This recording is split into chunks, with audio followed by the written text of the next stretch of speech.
관리자 교육 3, 4회차 부분들에 대한 주제는 실제 이번에는 저기 기공지 나갔던 바처럼 NAC를 활용한 ISMS-P 인증 준비와 대응과 관련한 부분으로 이번 주제를 선정해서 교육을 진행합니다.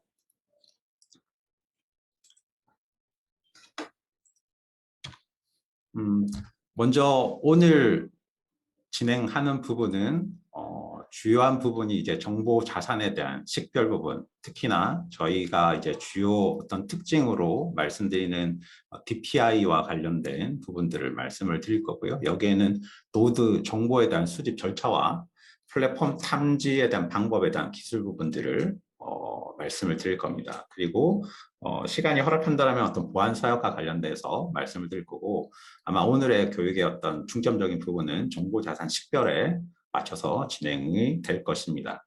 그리고 차주 수요일에는 좀 더 ISMS-P와 관련된 기술적인 조치 부분과 관련해서 네트워크 접근 통제와 그리고 업무용 단말기기에 대한 보안, 그리고 기타 어떤 기술적인 보안 대책, 그리고 NAC 역시 하나의 어떤 정보 시스템으로서 감사 대상이 되는 거죠. 그래서 감사 대상 측면에서 NAC의 어떤 부분들을 실제 점검을 하고 있는지 이런 부분들을 위주로 해서 차주에 진행을 할 예정입니다.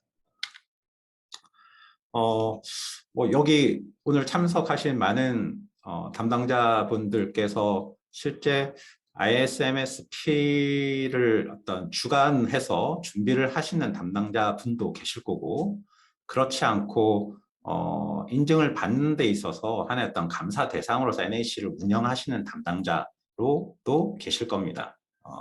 그래서 뭐 그러하기 때문에 대부분 많은 담당자분들께서 ISMS-P가 어떤 것인지에 대한 부분들은 익히 다들 잘 알고 계실 거라고 생각이 되고 있고요. 간단하게 뭐 쭉 한번 훑고 지나가도록 하겠습니다. ISMS-P는 과학기술정보통신부 그리고 개보위 개인정보보호위원회에서 고시하고 있는 정보보안 인증 제도입니다. 기존의 ISMS에다가 그리고 개인정보보호관리체계 PIMS 인증 부분들을 하나로 통합을 했고요. 거기 안에는 정보보호관리체계 수립과 운영과 관련된 16개 항, 그리고 보호대책 요구사항과 관련된 64개 항, 개인정보 처리 단계별 요구사항 22개 항, 이런 부분들에 대해서 각각의 영역별 심사를 진행을 하게 되고요. 인증을 취득하게 되고 난 이후에는 매년 사후 심사를 통해 인증 유지 여부를 결정을 하게 됩니다. 실제 고객사에서 기관 기업에서 사실 이러한 어떤 인증 규제 어떤 레귤레이션이죠, 어떤 이런 부분들을 받으시는 이유는 사실 내부 조직의 어떤 정보보호 관리 체계를 수립하고 이를 어떤 검증, 어떤 서티를 이제 받는 이런 목적이 가장 클 거고요. 그런데 다만 인증을 이제 받는 이유는 단순히 어떤 인증을 취득 혹은 뭐 규제니까 해야 된다 이런 부분들을 떠나서 이런 준비 과정을 통해서 사실 내부 보안 수준을 좀 더 높이고, 그리고 그 높인 수준을 지속적으로 유지하기 위한 부분이 아마 가장 크지 않을까 싶습니다. 그런데 이제 조금 현실적으로는 조금 이 실제 실업무를 담당하시는 분들께서는 너무 어떤 형식적인 매뉴얼 기반 어떤 매뉴얼 작성하는데 많은 시간을 보내셔서 조금 이런 부분들을 아쉬워하고 있는 게 실제 어떤 현장의 조금 목소리이지 않을까. 제가 뭐 여러 고객분들을 만나봤을 때는 그런 말씀들을 많이 하시곤 합니다.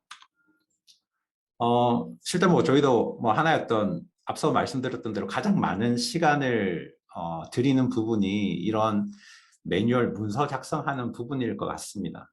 그래서 뭐 하나의 어떤 예로 하나의 어떤 슬라이드를 준비를 해봤고요. 어떤 정보보호 조직과 관련해서 뭐 인적 보안 관리, 그리고 뭐 침해 사고 대응 지침, 물리적 보안, 응용 프로그램 보안, 개인정보 보호 지침, 그리고 뭐 최근엔 클라우드 컴퓨팅 서비스까지 다양한 문서를 이제 작성을 하시는 데 있어서 많은 애로사항과 고충이 있으실 거라고 예상이 되고 있고요.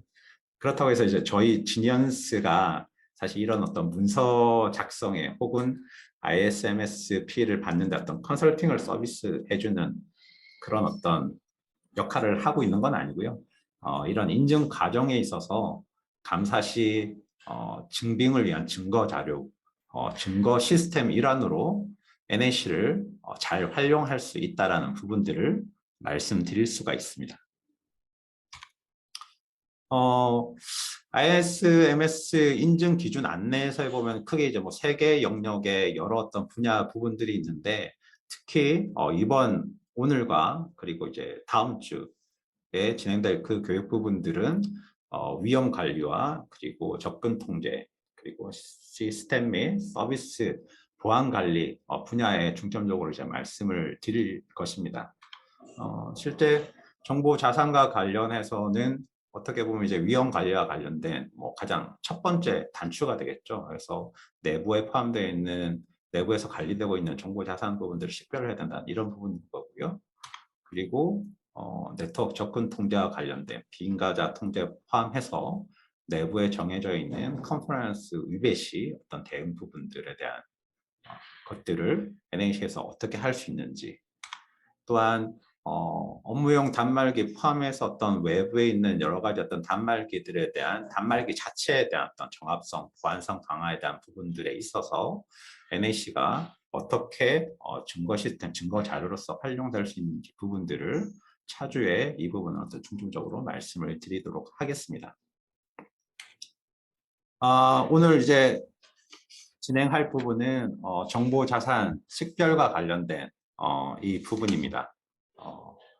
사실 1점이 위험관리 분야 영역 항목에 있는 정보자산 식별과 관련해서인 거고요. 실제 위험관리라는 부분들을 하기 위해서는 첫 번째는 아무래도 이제 정보자산에 대한 실제 내부에 가지고 있는 정보자산을 식별하고 또한 더불어서 위협과 취약점을 식별을 해서 위험 평가를 통해서 통제 대책을 도출하는 게 위험 관리죠. 일반적으로 얘기를 할 때. 그래서 여기에서 이제 정보 자산 식별은 앞서 여기 슬라이드에도 적어 놓은 것처럼 위험 관리의 첫 번째 단계라고 말씀을 드릴 수가 있습니다. 그중 정보 자산 식별과 관련해서 정보 자산에는 다양한 게 있겠죠. 서버, 네트워킹 장비, PC, 소프트웨어, 그리고 문서, 여러 가지 어떤 물리적인 어떤 시설, 이런 부분들이 다 모든 하나의 어떤 자산인데, 이 중에서 NAC는 ISMSP의 어떤 위험 관리에서 요구하는 모든 자산들 중에서 실제 네트워크에 연결되어 있는 모든 디바이스들에 대한 자산을 식별하고 목록을 제공을 하는 역할을 하고 있습니다. 실제 디바이스에 대한 식별과 분류, 디바이스의 유형이 어떠하고 그리고 이제 플랫폼이나 혹은 OS나 혹은 이제 포트 정보 그리고 이 디바이스의 확장된 정보 해당 디바이스가 현재 지원을 하고 있는지, 지원은 중단되었는지, 혹은 제조사는 어떠한 상태인 건지, 그리고 이 디바이스에 대한 어떤 취약점 정보, 다양한 어떤 CV 정보 부분들을 같이 연계해서 정보 자산에 대한 식별 정보 부분들을 ISMSP 준비하는 데 있어서 NAC가 대응을 할 수 있을 거라고 말씀을 드립니다. 먼저 정보자산 식별 부분들을 말씀을 드릴 때 제일 중요한 부분이 저희 진yan NAC 입장에서 이제 진yan DPI, GDPI라는 부분입니다. DPI라는 건 이제 디바이스 플랫폼 인텔리전스라는 부분인 거고요. 기존의 방화벽에서 어떤 디펙트 인스펙션과 어떤 다른 부분, 디바이스에 대한 플랫폼 정보에 대한 인텔리전스 부분들을 제공해주는 그 부분이 가장 큰 핵심이라고 말씀을 드릴 수가 있습니다. 사실 오늘 교육하는 부분들의 어떤 내용들 중에서 가장 큰 비중과 중요한 부분을 차지를 하고 있는 거고요. 실제 NAC를 운영하는 입장에서도 반드시 네트워크 비지빌리티를 제공하고 확보하기 위한 그 기술로서 진리안 NAC의 DPI 기술 부분들을 알고 계시면 분명히 도움이 되실 거라고 말씀을 드릴 수가 있습니다.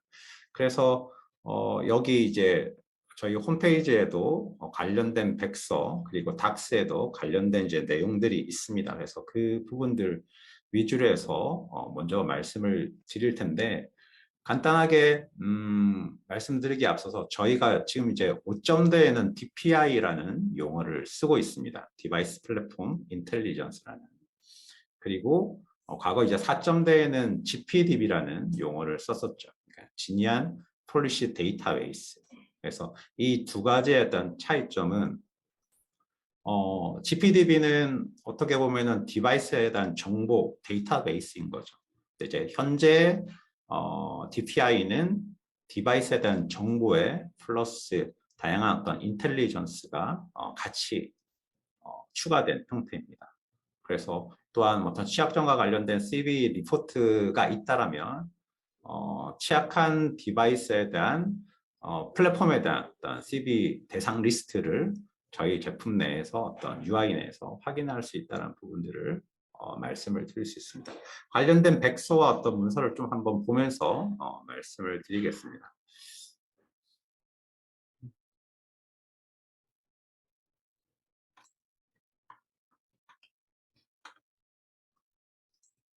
어, 해당 문서는 저희 홈페이지에서 모두 이제 다운로드해서 직접 이제 보실 수 있으시고요. 먼저 백서를 잠깐 보시면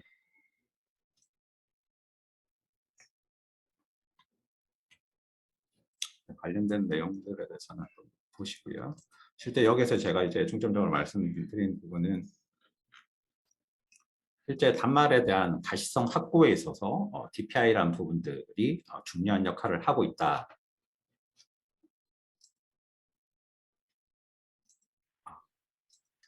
홈페이지 내에서 관련된 문서들을 확인하실 수 있으시고 여기에서 단말에 대한 가시성 확보 부분들을 중점적으로 체크하실 수 있습니다. 내용에서 제가 이제 중점적으로 말씀드릴 부분은 네, 아랫부분입니다. 앞서 슬라이드에서도 이제 적어놨듯이 디바이스에 대한 이제 아이덴티티, 그냥 단순히 이 디바이스가 뭐다라는 부분들은 과거에서부터 지금까지 쭉 동일하게 진행이 되고 있고요. 여기에 플러스 디바이스에 대한 여러 가지 컨텍츄얼한 어떤 정보와 리스크 부분들을 마이터에 있는 CV 정보 부분들을 같이 연계해서 디바이스에 대한 위협 정보 부분들까지 같이 제공을 해드린 부분들이 DPI라고 말씀을 드릴 수가 있습니다. 그래서 세부 정보들에 대한 보시면은 실제 확장 정보와 위협 정보에 대해서 추가적으로 이런 정보 부분들을 확인할 수 있다는 부분들을 문서를 통해서 이제 보시면 될 것 같으시고요. 관련해서 UI 부분들을 한번 보면서 설명을 드리도록 하겠습니다.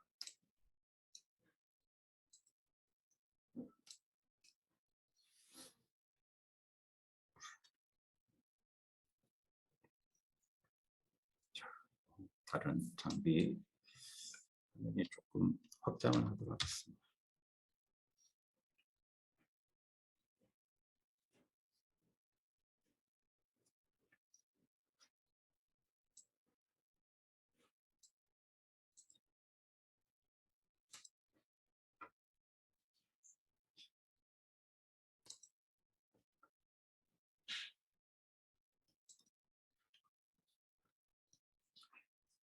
과거의 윈도우 플랫폼 같은 경우에는 단순히 이제 윈도우 플랫폼 이런 부분들만 설명을 드렸었지만 여기에 더불어서 마이터 부분들과 연결해서 해당 플랫폼이 가지고 있는 CV에 대한 정보, 취약점 정보들을 같이 이제 체크를 하실 수가 있으십니다. 그리고 여기 장비 정보 탭 내에서는 관련된 장비에 대한 실질적인 구입처, 제조일, 내용 연한 연수, 일련 번호, 그리고 책임자, 책임 부서 이런 부분들을 직접 매뉴얼하게 운영해서 관리를 해서 자산에 대한 이런 부분들을 통합적으로 체크 운영할 수가 있습니다.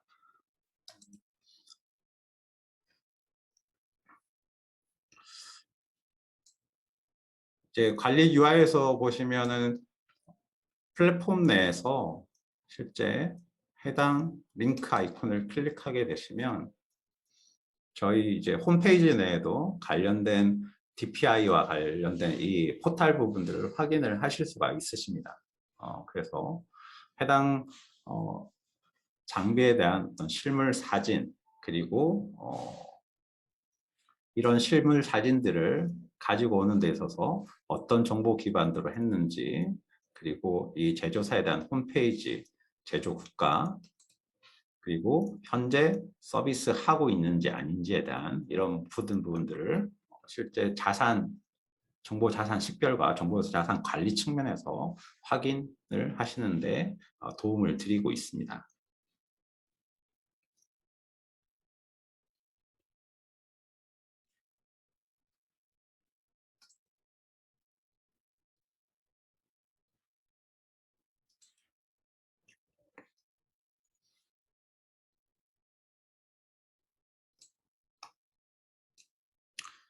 웹 UI에서 보시면 정보 자산 관리 관련해서는 앞서 말씀드렸던 대로 플랫폼이라는 정보 부분 내에서 사업과 종료된 거, 지원 종료와 관련된 거, 판매 종료와 관련된 현재 보유된 그 현황에 대한 리스트들을 실제 제품류에서 DPI와 연결을 통해서 확인을 하실 수 있으시고요. 앞서 잠깐 보여드렸던 CV 현황 부분들에 대한 전체와 그리고 거기에 현재 포함되어 있는 노드스 부분들에 대한 현황 관리 부분들을 확인을 하실 수가 있습니다. 실제 DPI 내용 중에서 이런 취약점과 관련된 CV와 관련된 이런 정보들이 왜 필요한가 이제 이런 부분들은 앞서 위험 관리라는 인증을 받는 데 있어서 위험 관리는 앞서 말씀드렸던 대로 자산에 대한 식별, 위협에 대한 식별, 취약점에 대한 식별 이런 부분들인데 실제 통제 대책을 만들 때 어떤 자산을 어떻게 통제해서 위협을 통제해서 할 수 있는 부분은 아닙니다. 통제 대책을 만들 때는 취약성을 통제함으로써 통제 대책을 위한 이제 보완 대책을 이제 보통 수립을 하게 되는 거죠. 그러기 위해서는 이 취약점과 관련된 이런 정보 부분들을 인지하는 부분들이 상당히 조직의 IT 정보 자산에 대한 위험 관리를 하시는 데 있어서 상당한 도움과 어떤 메리트를 들 수 있다는 부분들을 말씀을 드립니다. 예를 들어 우분투 OS와 연관된 기반한 어떤 CV가 있다면 저희가 통상적으로 여러 가지 어떤 기사의 어떤 보안 뉴스나 보안 사고에서 우분투 OS와 관련된 어떤 보안 점검 취약점이 리포팅 됐다. 그러면은 담당자 입장에서 첫 번째로 할 것은 첫째, 우리 내부 네트워크 내에 우분투 OS가 얼마나 있는지에 대한 확인하는 부분들이 최우선적으로 이루어져야 되겠죠. 그리고 나서 그 우분투 OS 내에 어떤 특정 오픈 소스에 대한 어떤 취약점 부분들이 있는지 그 버전에 대한 관리나 이런 부분들을 하시게 될 텐데 현재 5.0 기준으로 해서는 저희가 해당 우분투 OS 예를 들어 그 단말 리눅스 단말 내에 어떤 오픈 소스 취약점 라이브러리가 있는지 이런 부분들까지는 확인은 될 수는 없지만 그 확인을 하기 위한 대상 단말들을 먼저 수집을 해서 이 부분들에 대한 취약점 점검을 할 수 있는 그 리스트를 제공을 해드릴 수 있다라는데 그렇게 활용할 수 있다라는데 이해를 해주시면 될 것 같습니다.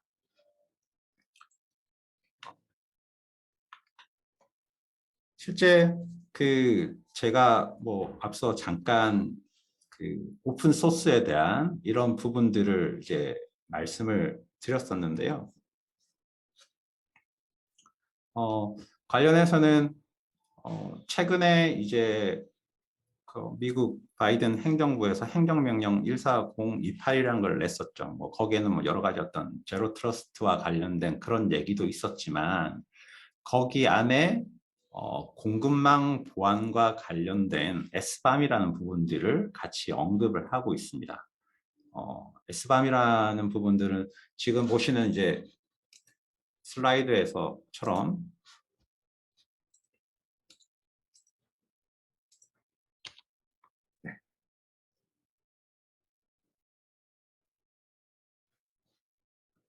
소프트웨어에서 사용되는 여러 컴포넌트들에 대한 그 내용과 그리고 공급망 간의 어떤 관계 부분들을 기록된 하나의 어떤 명세서인데요.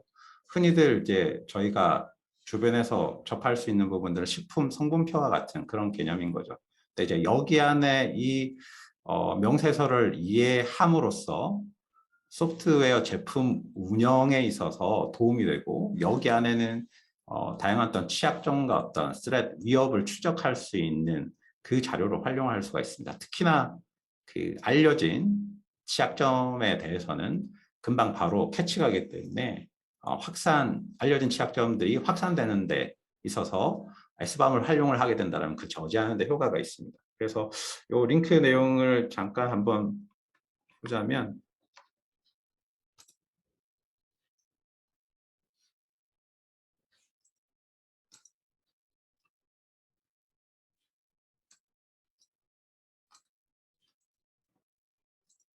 실제 이제 미국 표준과학기술연구소 어떤 리스트에서 발간한 그 SBAM과 관련된 그런 내용들인 거고요. SBAM에는 화면을 바꿔보겠습니다. 일반적으로 거기에 서플라이 체인에 대한 여러 가지 관계도 포함해서 다양한 컴포넌트에 대한 이런 기록들이 포함이 되어 있습니다. 여기 안에는 실제 그 서드 파티 오픈 소스 소프트웨어에 대한 그런 어떤 명세서 내용들도 있고요. 다양한 어떤 서티에 대한 내용도 있고, 하드웨어 스펙에 대한 내용도 있고, 여러 가지 어떤 CV 리스크에 대한 내용도 있고, 그 소프트웨어 자체에 대한 어떤 스펙에 대한 부분들도 있는 거죠. 그러면 이제 이런 부분들을 활용해서 기존에 알려졌던 취약한 어떤 라이브러리를 가지고 있는 오픈소스가 있다면, 그런 부분들을 원천적으로 디텍션을 해서 조치할 수 있는 그런 어떤 체계를 SBAM을 통해서 제공을 해줄 수가 있는 거죠. 그래서 현재는 제가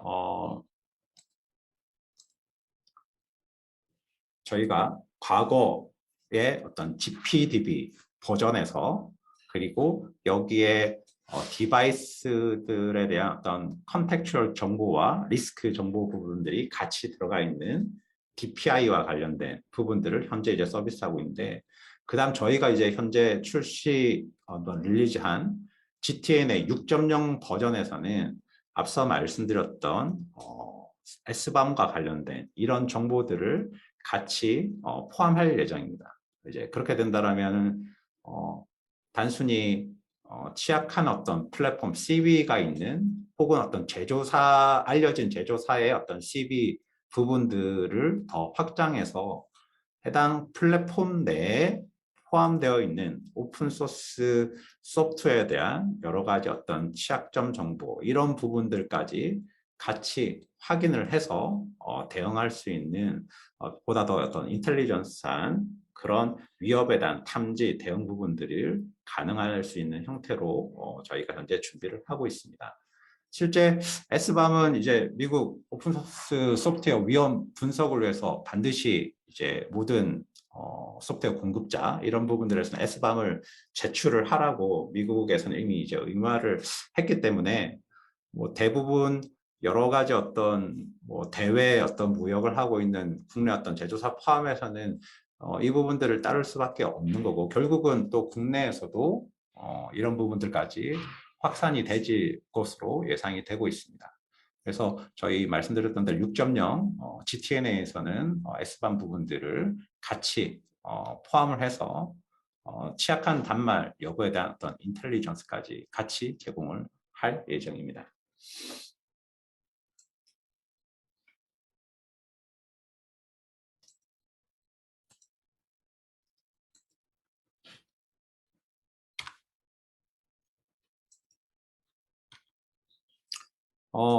이제 이런 다양한 어떤 정보들, 저희가 DPI 기술을 활용을 해서 내부 네트워크에 연결되는 무수히 많은 디바이스들에 대해서 IP나 맥 기준으로 혹은 서비스 유형으로 혹은 디바이스 타입, 노드 타입별로 혹은 어떤 플랫폼별로 아니면은 오픈 포트별로 이런 IT 자산 현황 부분들에 대한 증거 자료를 이제 자산 목록을 확보를 할 수가 있는 거죠.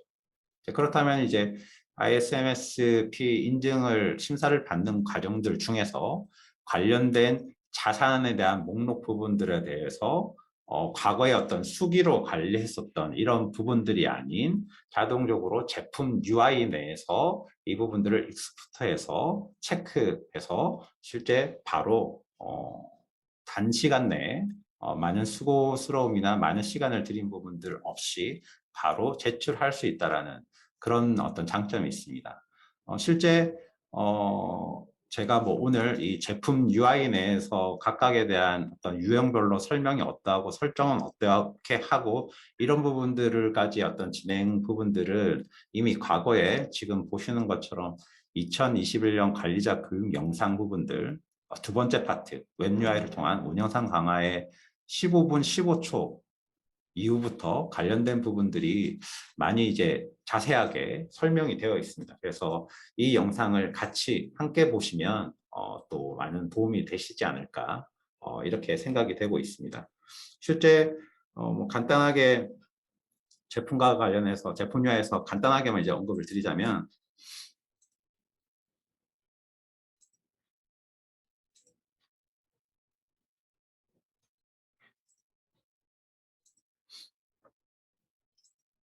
UI에서 저쪽에서 보시면 좌측 현황 필터 부분에서 앞서 말씀드렸던 대로 현재 내부 네트워크에 있는 단말 디바이스들에 대해서 제공주고 있는 서비스들이 어떠한 서비스들이 있고 또한 거기에 각각에 몇 대나 있는지 부분들을 UI에서 확인을 하실 수가 있고 관련해서는 바로 엑셀이나 CSV 형태로 내보내기 위해서 확인을 할 수가 있습니다. 그래서 서비스나 혹은 저희가 DPI, GPDB 베이스로 해서 자동 탐지 분류한 이 노드 타입 베이스로나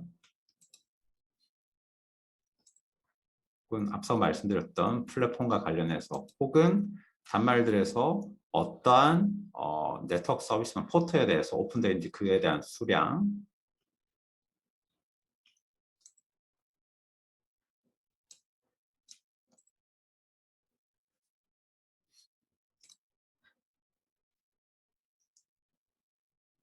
그리고 GB 현황에 대한 부분들을 각각의 UI 내에서 바로바로 확인을 해서 증빙, 증거 자료로 활용할 수 있다는 부분들을 한 번 더 부연 설명을 드렸습니다. 그러면 정말 실제 지금은 여러 담당자분들께서는 보여진 수집된 그 보여진 결과만 통해서 이 단말이 네트워킹 장비이고 시스코 장비이고 그러하구나만 아실 텐데요. 그러면은 그 이전에 어떤 기술적으로 진양 NAC에서 DPI 혹은 뭐 GPDB, DB를 활용해서 노드 정보에 대한 부분들을 어떻게 수집을 하고 그리고 이 수집된 정보를 가지고서 플랫폼이나 노드 타입이나 이런 부분들을 어떻게 어떤 분리를 하는지 어떻게 구분을 하는지 그런 부분들에 대해서 말씀을 드리도록 하겠습니다. 이 부분은 저희가 이제 노드에 대한 정보를 수집하는 그 주체가 여러 개가 있죠. 가장 정말 심플하게 알 수 있는 거는 해당 디바이스에 에이전트를 설치를 하게 되면은 당연히 그 설치된 에이전트에서 모든 정보를 수집을 해서 구체적으로 윈도우즈 뭐 10인지 혹은 뭐 맥OS 어떤 몬테레이인지 이런 정보들을 바로바로 확인을 할 수가 있겠죠.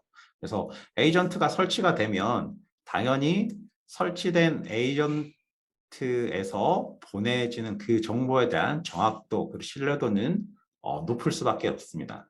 근데 이제 오늘 말씀드리는 부분은 에이전트가 아닌 실제 네트워크에 저희가 설치되는 네트워크 센서 기준으로 말씀을 드릴 것입니다. 그래서 이 부분들 참고해서 들으시면 될 것 같으시고요.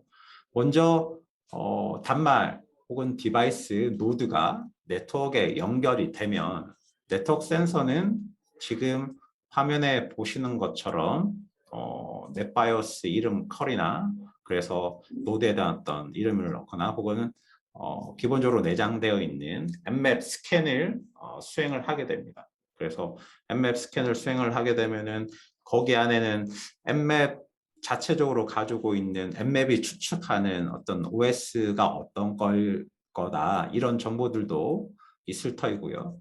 더불어서 거기에 이제 단말에 스캔 대상 단말에 오픈되어 있는 이런 포트 정보들도 모두 다 확인이 됩니다. 그러면 엠맵 스캔을 통해서 실제 오픈 포트 정보까지 확인이 되었다라면 그 다음번에는 센서에서는 배너 그래빙을 수행을 하도록 되죠. 일반적으로 뭐 텔레 배너나 FTP 어떤 배너나 이런 부분들, HTTP 배너 이런 부분들을 수행을 하게 되죠. 그래서 배너 그래빙을 수행을 하게 됩니다. 센서는. 그래서 HTTP, HTTPS 탑 페이지 부분들을 체크를 하거나 혹은 텔레 배너나 아니면 SMTP 헬로나 혹은 뭐 FTP 서비스 레드나 이런 부분들을 체크를 하게 되겠죠.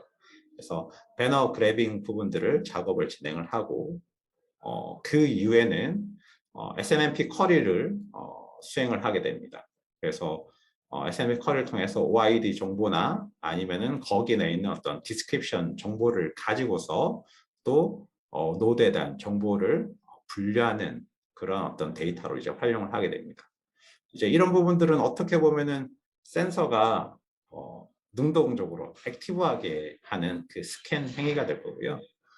그거 외에 이제 뭐 DHCP 리퀘스트 같은 경우에는 실제 센서가 직접적으로 어떤 스캔하는 행위를 하지는 않고 네트워크상에 DHCP 리퀘스트 정보가 센서가 수신되면 패시브하게 이런 정보들을 같이 체크하는 이런 형태가 됩니다. 뭐 SIP 역시도 이제 마찬가지가 될 거고요. 그래서 이런 정보들 DHCP 리퀘스트 외에 실제 뭐 SIP 정보나 그러니까 인터넷 전화기에서 활용되는 그 프로토콜이나 아니면은 HP 프린터에서 되고 있는 이제 로케이션 프로토콜, HP SLP 이런 프로토콜에 대한 이런 부분들에 대한 노드 정보를 수집하는 절차를 진행을 하게 됩니다. 이런 정보들은 사실 센서가 진행하는 데 있어서 각자 어떤 수초 내에 모두 다 이제 완료되는 형태로 되고 있고요. 실질적으로 이제 이런 이제 노드 정보를 끝나고 난 이후에는 그 다음번에 말씀드렸던 엠맵 정보에서 오픈포트 이후에 나오는 여러 가지 어떤 배너 그래빙 정보 이런 부분을 바탕으로 해서 혹은 SNMP 정보를 바탕으로 해서 플랫폼에 대한 이런 탐지 부분들 플랫폼을 정의를 하게 됩니다. 지금 보시는 이 화면은 플랫폼 탐지를 하는 데 있어서 그 활용 데이터로 이해를 하시면 될 것 같습니다. 실제 HTTP 혹은 HTTPS 탑 페이지 내 이런 정보들에 대해서 일반적으로 이제 웹서버 같은 경우에는 거기 안에 장비 이름이나 어떤 종류 뭐 보안적인 부분들을 고려한다면 이런 정보들은 없겠지만 또 혹은 운영 관리하는 측면에서 장비 이름이나 종류 이런 정보들을 같이 담고 있습니다. 마찬가지로 텔레 배너 역시도 같이 이런 정보 부분들 배너 메시지나 이런 정보들을 확인하고 있고 이 정보를 바탕으로 해서 플랫폼에 대한 어떤 정확도 이런 부분들을 같이 높일 수 있는 거죠. 그리고 SNMP OID 관련해서 노드 플랫폼에 대한 어떤 모델에 대한 고유값 부분들 OID를 확인을 해서 거기 내에 어떤 제조사에 대한 어떤 프라이빗한 이런 회사별 장비 모델 정보들을 체크 확인을 할 수가 있습니다. SNMP 디스크리션에 보다도 좀 더 상세한 이런 정보들이 있을 거고요. 그리고 이제 그거 외에 일반적으로 맥 어드레스, 이더넷 맥 어드레스에 대한 앞에 세 자리 OUI 값, 이런 부분들을 어떤 보조적인 수단으로 활용을 할 테고요. 앞서 처음에 말씀드렸던 엠맵에서 정보를 게더링한 오픈 포트나 혹은 엠맵 자체에서 어떤 확인된 OS 매치 정보 부분들 역시도 플랫폼 탐지를 하는데 활용 데이터로 쓰고 있습니다. 다만 오픈 포트나 혹은 뭐 OS 매치 정보 이 부분들은 보조적인 다른 정보들, 앞서 탐지 활용 데이터들에서 SNMP나 혹은 어떤 배너 그래빙을 통해서 나온 이런 어떤 정보들과 같이 어떤 보조적인 정보로서 OS 매치 정보들을 활용을 해서 플랫폼을 탐지를 하는데 이용됨을 이제 알려드립니다. 커맨드 창. 실제 단말에 17.29점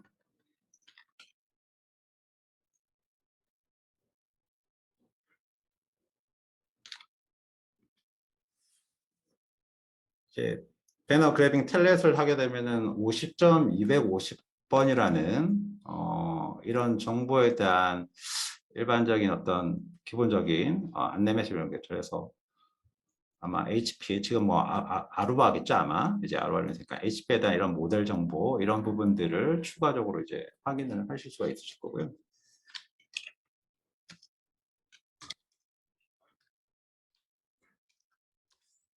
혹은 조금 전에 뭐 텔렛 배너 정보들을 확인을 했었던 고 HTTP 80과 관련된 한번 29점 129번이 2번이 아마 80 서비스 하고 있을 것 같은데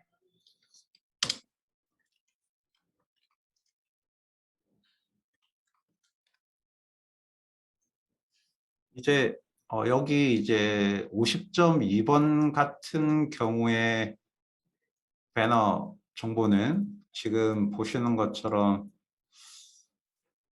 HP 오피스젯 8100이라는 정보 그리고 시리얼 넘버 부분들 이런 부분들을 확인을 하실 수가 있을 것 같습니다. 이제 50.2번 정보가 있었는데 이제 보시는 것처럼 앞서 그 커맨드 상으로 했었던 것 부분들을 여기서도 다시 확인을 하실 수가 있으시겠죠. 그래서 정말 그 얘기 들었던 대로 먼저 장비가 붙으면은 엠맵 스캔, 넷바이오스나 이런 정보들을 이후에 엠맵 스캔하고 엠맵 스캔을 통해서 지금 네트워크 정보에 있는 열린 포트 정보를 기반해서 HTTP, HTTPS나 혹은 기타 정보를 통해서 배너 그래핑을 하게 됩니다. 그래서 배너 그래핑 정보를 기반으로 해서 봤더니 이제 DB 내에서는 HP 오피스젯 프로 8100 프린터라는 걸 알 수가 있는 거죠. 이런 부분들은 실제 담당자께서 그 엠맵에 대한 그러니까 스캔에 대한 이 노드 탐지를 하기 위한 스캔에 대한 정보 부분들을 실제 바로 확인을 하실 수 있으십니다. 그래서 여기 버튼을 이제 고탄 보고라는 이 부분은 다른 거겠지만 활용해 주시면 저희가 단말에 대해서 센서가 스캔을 하게 되면 거기에 있는 어떤 스캔과 관련된 그 정보가 데이터되는 어떤 스캔로 파일이 있는데 거기에 그 엠맵 수행에 대한 그 결과 정보를 확인을 할 수가 있습니다. 그래서 언제 이 부분들을 수행을 했고 현재 저희가 플랫폼을 구분을 하는 데 있어서 어떤 두 가지 DB를 쓰고 있는데 이 두 가지 DB는 언제적 버전이라는 부분들을 체크를 할 수가 있고요. 그리고 이제 트러스트 스코어라고 해서 어떻게 보면 이제 이 플랫폼을 분류한 거에 대한 어떤 신뢰 지수 정도, 그래서 통상 60점을 넘게 되면 신뢰할 만하다라고 보시면 될 것 같습니다. 그래서 엠맵 스캔에 대한 결과 부분들을 확인을 하실 수가 있습니다. 기본적인 맥 어드레스 포함해서 하단에 어떤 오픈 포트를 확인하기 위한 다 클로즈 되어 있고요. 밑에는 아마 오픈 포트가 뭐가 있다라고 나오겠죠. 네. 그래서 여기 오픈 포트 부분들을 확인을 할 수 있으시고, 그 이후에 앞서 제가 그 커맨드 창에서 보여드렸던 HTTP 탑 페이지에 대한 이런 정보들도 같이 여기서 확인을 하실 수가 있습니다. 그래서 여기서 말씀드렸던 이 정보들을 체크를 가능하고요.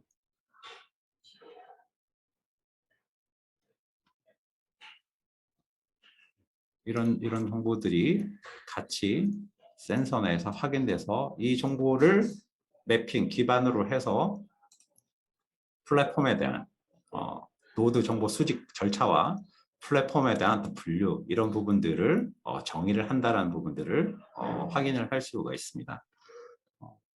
실제 여기 내에서 경우에 따라서는 뭐 나중에 잠깐 쉬고 이후에 다시 추가적으로 이제 말씀을 드릴 텐데요. 경우에 따라서는 이 플랫폼에 대한 이런 정보나 이런 부분들이 실제 하고 계신 그 장비에 대한 정보와 제공받고 있는 진연 NAC에서 진연스타에서 제공해드리고 있는 그 데이터베이스와 정보가 상이하다. 만약 그렇다고 한다면 이 오탄 보고라는 프로세스를 통해서 정보를 제공을 해주시면 그 정보를 확인을 해서 만약에 그런 부분들에 대해서 취할 부분이 있다면 바탕에서 다시 업데이트를 해서 제공해 드리는 형태로 서비스를 하고 있습니다. 근데 다만 여기에는 이제 앱맵에 대한 결과 정보 외에 앞서 제가 말씀드렸던 플랫폼을 구분할 수 있는 HTTP, HTTPS와 관련된 어떤 배너 정보, 텔넷 혹은 SNMP에 대한 쿼리, OID 이런 정보들이 추가적으로 있으면 그 정확도가 더 이제 높아지겠죠. 근데 이제 단순히 어떤 앱맵에 대한 정보만 있다. 이제 이렇게 되면은 아마 추가적인 어떤 DB 부분들에 대해서 어떤 갱신하는 이런 부분들에서는 제약사항이 있다는 부분들도 같이 이제 말씀을 드립니다.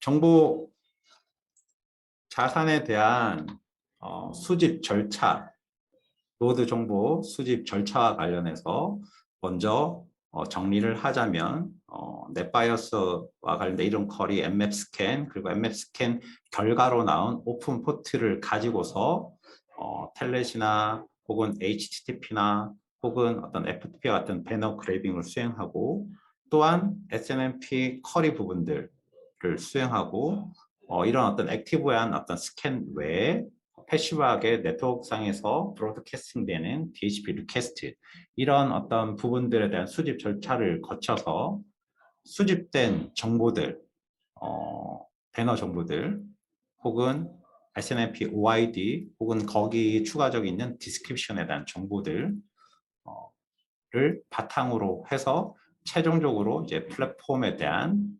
탐지가 정해진다는 부분들을 다시 한 번 더 정리하는 차원에서 말씀을 드렸습니다.